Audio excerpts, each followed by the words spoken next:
A 2001 Silverado. It's got the baby V8, the 4.8 liter, and we're talking about piston slap today.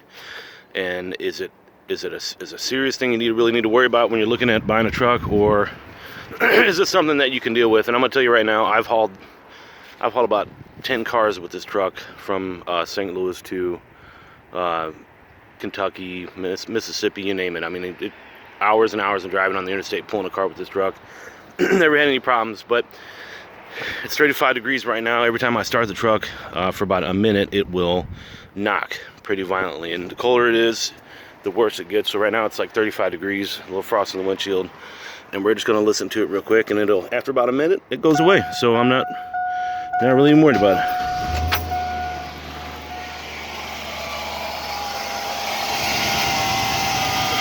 Sounds good. It'll start knocking here in a minute.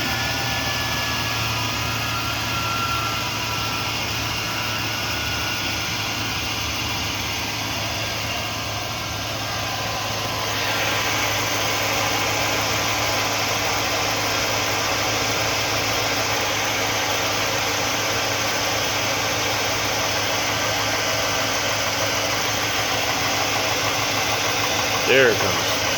It takes a little minute for it to start, but it does. I don't know if you can hear that or not, but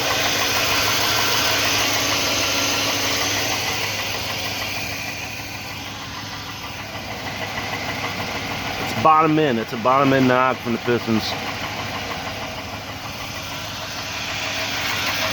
And then after it gets a little warm, I guess the piston rings expand and it goes away. Can't even hear it anymore. So there you go. That's my opinion of it. Still a good motor.